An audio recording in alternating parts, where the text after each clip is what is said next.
Kalau tidak mau ikutin proses ini, buang dalam api.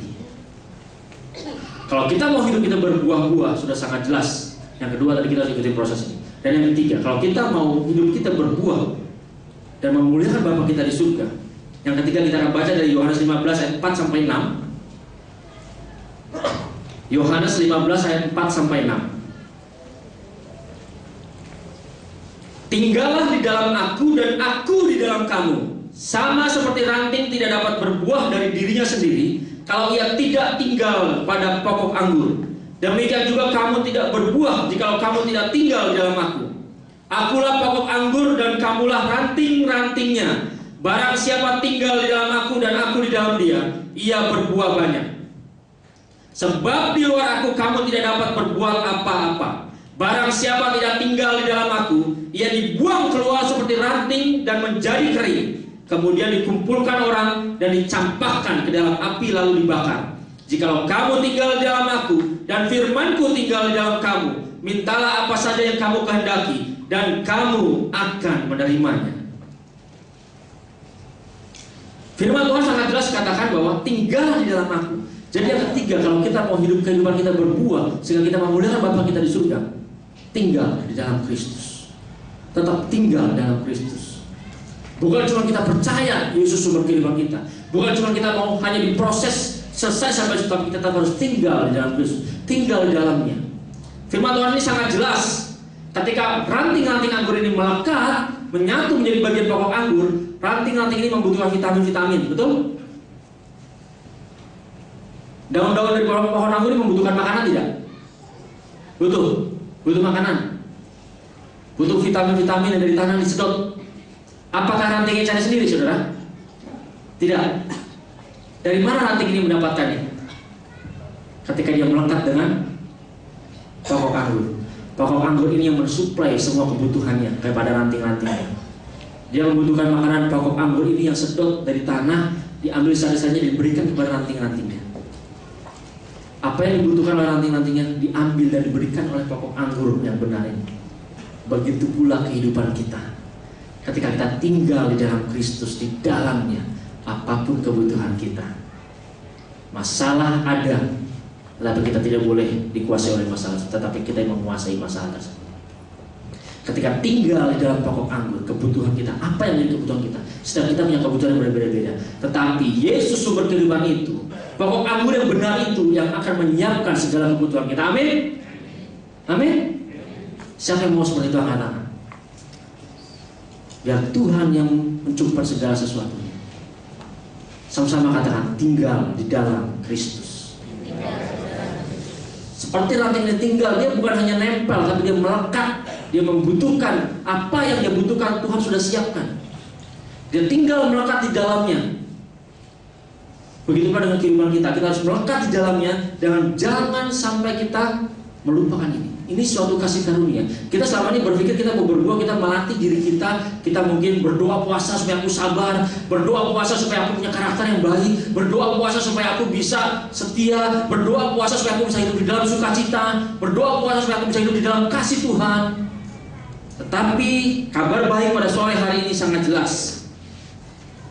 Kalau kita mau berbuah dalam kehidupan kita, tinggal di dalam Kristus. Dia yang memberikan kepada kita. Dia yang mencukupkan kita. Kita tidak mungkin berbuah kalau kita keluar dari pokok anggur yang benar. Kita bersyukur memiliki gereja yang dikasih kuasa bagaimana meningkatkan kuasa di balik perjamuan kudus dan minyak urapan. Ketika kita menyatu dengan tubuh dan darah Kristus, kita tinggal di dalam Dia.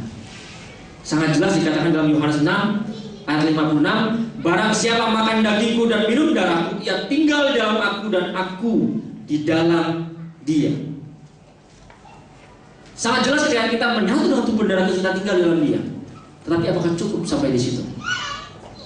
Seharusnya kita sadari ketika kita menyatu dengan tubuh dan darah Kristus, kita menyatu dengan Dia, kita menghasilkan buah-buah di dalam kehidupan kita. Tapi kita periksa diri kita. Ketika kita sudah menyatu dalam tubuh Kristus selama ini, dengan darah Yesus, tubuh dan darah Yesus, adakah kita berbuah dalam kehidupan kita? Kalau kita masih belum berbuah, koreksi hidup kita. Apa yang masih salah dalam kehidupan kita? Minta ampun sama Tuhan. Seharusnya ketika kita menyadari bahwa kita menyatu dengan tubuh dan darah Kristus, kita ada dalam Dia, seharusnya kita berbuah. Dan kita akan membawa dampak bagi kehidupan kita.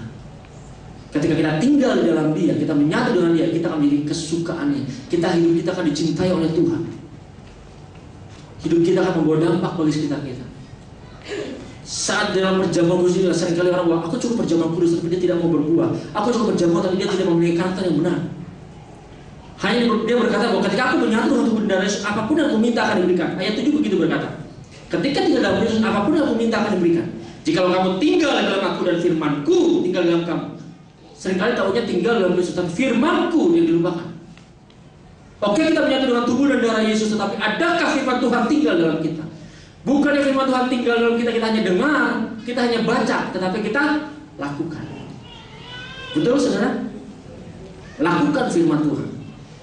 Dikatakan di sini bahwa mintalah apa saja yang kamu kehendaki dan kamu akan menerimanya. Yes, pasti diberikan. Kita minta, pasti diberikan. Di dalam Matius 7 ayat 7 dikatakan, mintalah, maka akan diberikan kepadamu, carilah, maka akan mendapat, ketuklah, maka pintu akan dibukakan bagimu. Ingat, ketika kita minta, tabiat minta ini, karakter minta ini yang sesuai dengan kehendak Bapa kita di surga, yang sesuai dengan apa yang Tuhan mau. Seringkali kita meminta apa yang kita mau, kita paksa Tuhan, aku maunya ini Tuhan. Tetapi apa yang Tuhan berikan ketika kita menyatu itu untuk hormat kemuliaan nama Dia. Bagaimana kesaksian hidup saya ketika saya punya rencana pada waktu tahun 2008, saya ingin pada waktu itu berencana untuk KKR di Jogja. Saya sudah kuliah teologi pada saat itu, saya ingin KKR dan saya tidak punya dana. Ingin berangkat ke Jogja. Nah, di kantor ada acara di Puncak. Acara itu dari Sabtu pagi sudah harus berangkat jam 6 ke Puncak. Dan itu dihadiri oleh sekitar 1.500 peserta. Saya tidak tahu grand prize-nya apa pada saat itu. Saya hanya bilang, saya tidak bisa ikut, tapi kalau memang harus saya ikut, saya harus kuliah dulu. Seringkali semua teman-teman saya hal seperti itu, dia tinggalkan sekolahnya, dia tinggalkan studinya, dia ikut acara tersebut. Tetapi saya tidak, saya harus kuliah dulu, saya harus studi dulu, sampai saya selesai, saya berangkat sendiri nyusul, nggak apa-apa. Nah, saya lakukan. Saya kuliah dulu, utamakan untuk kuliah dulu, belajar dulu. Setelah selesai saya menyusul sore, jam 4 sore selesai kuliah, saya nyusul ke Puncak. Sampai di sana jam setengah 7 malam. Itu setengah 7 malam itu kita disaksikan oleh beberapa teman, driver-driver, orang-orang saudara sepupu kita. Mereka bilang gini, ada juga yang Katolik bilang, Pak, grand prize-nya sepeda motor. Apa yang saya katakan pada saat itu? Saya bilang, you sudah berdoa belum buat hadiah itu? Belum. Sudah ada doa belum? Belum. Dengerin ya saya doa. Saya begitu. Dengerin saya berdoa. Saya angkat tangan. Bapa di surga, dalam nama Tuhan Yesus aku klaim grand prize sepeda motor itu milikku. Aku klaim dari malam itu menjadi milikku. Dalam nama Tuhan Yesus amin. Mereka sudah dengarkan. Mereka anggap pepesan kosong. Acara berlangsung. Tepat jam 12 malam diumumkan. Hati gak diduga, yang mana sudah dapat saya gak dapat. Jam 12 malam diumumkan. Nomor hidup pegawai saya yang keluar. Itu saya seperti jalan melayang-layang, seperti antara sadar dan tidak sadar. Begitu saya diumumkan, ya ini kadang teman-teman yang di panitia yang di atas ini di panggung ngerjain juga. Yang lainnya dipanggil nama, giliran presiden dipanggil nama. Dia panggil nomor hidupnya. Jadi saya begitu dipanggil nomor hidup, yes, saya dapat. Saya berdiri, saya duduk lagi. Benar nomor hidup saya bukan, saya duduk lagi, ragu. Ya kan itu sudah setengah melayang ya Pak, benar tidak? Sampai akhirnya ternyata benar, dibacain semua, dan saya mau didapatkan. Lihat, ketika saya minta, bukan tujuan untuk saya pribadi, tetapi pada saat itu saya membutuhkan dana untuk saya berangkat ke Jogja untuk KKR. Itulah kebesaran Tuhan. Diberikan sepeda motor itu, pada saat itu baru keluar sepeda motor Honda Supra X double disc yang terbaru, seharga 15 juta lebih. Akhirnya apa, saya dapat motor itu, motor yang lama saya jual. Saya jual, berangkatlah ke Jogja dan KKR di sana selama 1 minggu. Berikan kemuliaan buat Tuhan. Kalau kita minta apapun itu untuk hormat kemuliaan nama Tuhan, Tuhan akan berikan. Apabila kita menyatu dengan tubuh dan darah Kristus, sangat jelas. Ketika kita menyatu dengan Dia, apapun yang dibutuhkannya pasti akan dicukupi. Banyak orang, aku sudah menyatu, tapi kenapa? Nah itu, orang koreksi diri. Perjamuan kudus ini bukan main-main. Ketika kita makan dan minum darah Yesus, ada kuasa di dalam. Pernah saya melayani seorang anak kecil sakit leukemia. Seorang anak kecil sudah sakit leukemia dan semua dokter sudah angkat tangan. Rumah sakit sudah angkat tangan. Dia suruh bawa ke RSCM supaya diambil sum-sumnya, tapi pihak keluarga tidak punya dana untuk melakukan itu. Sampai titik klimaksnya pihak rumah sakit bilang silakan bawa pulang.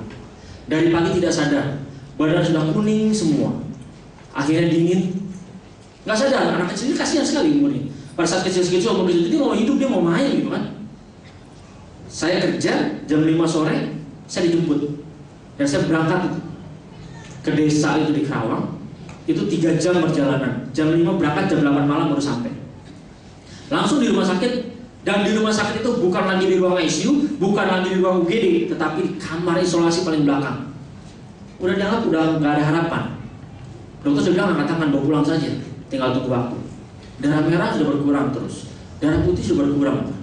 Nggak sadar dari pagi, itu datang udah nggak sadar. Akhirnya apa? Kita datang panggil orang tuanya, kita berdoa. Kita kasih perjamuan kudus dulu, kasih perjamuan, kita kasih tubuh Kristus. Kalau juga hancurin dengan air, kasih pakai sendok minumin. Darah Yesus masukin dengan sendok, kasih minum. Oke, kita urapi, kita oles dengan minyak, kita urapi pada saat itu. Setelah kita berdoa, kita urapi. Orang tuanya juga berdoa. Pada saat itu nggak langsung berdoa, tapi kita menyanyi sembah Tuhan dulu.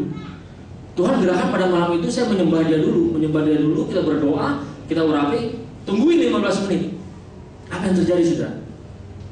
Bangun? Tidak bangun, tetap nggak sadar. Ketika 15 menit kemudian wajahnya yang kuning yang sudah berputih itu tiba-tiba berubah, mulai ada kemerah-merahan. Terus sampai akhirnya merah, tetap tidak sadar. Saya pulang pun masih tetap tidak sadar sampai besok paginya. Tapi puji Tuhan, pagi harinya dia sadar. Ketika dia sadar, semua dokter heran, semua dokter kebingungan, dan akhirnya mereka mensuplai kembali, mereka masukin lagi darah merah, darah putih, dan mereka bantu. Juga akhirnya dia pulang. Dari yang dia tidak bisa jalan sampai lumpuh, sampai akhirnya dia berjalan kembali. Ini ketika kita menyatu dengan tubuh dan darah Kristus, kita tinggal di dalam Dia. Apapun yang kita butuhkan, seperti anak kecil ini, apapun yang dibutuhkan, darah merah yang dibutuhkan Tuhan berikan, darah putih dibutuhkan Tuhan berikan. Apalagi kita tinggal dalam Dia dan firman-Nya tinggal dalam kita. Apapun dalam kehidupan kita yang kita butuhkan, Tuhan akan cukupkan. Amin. Jangan lupakan, jangan hanya mau menyatunya saja, tetapi kita tidak mau hidup di dalam firman Tuhan. Sudah sangat jelas. Jadi kalau kita mau hidup kita berbuah, yang pertama kita harus percaya dan yakin bahwa Yesus sumber kehidupan kita. Sama-sama katakan, Yesus sumber kehidupanku. Kalau kita mau berbuah dalam kehidupan kita, yang kedua kita sangat jelas bahwa kita harus mengikuti prosesnya Tuhan. Katakan, aku mau mengikuti prosesnya Tuhan. Kalau kita mau berbuah dalam kehidupan kita, yang ketiga maka kita harus tinggal di dalam Kristus. Katakan, tinggal di dalam Kristus. Ketika kita berbuah-buah banyak, di saat itulah kita mempermuliakan Bapa kita di surga. Amin. Tuhan memberkati. Mari kita bangkit berdiri, Bapak Ibu, saudara sekalian.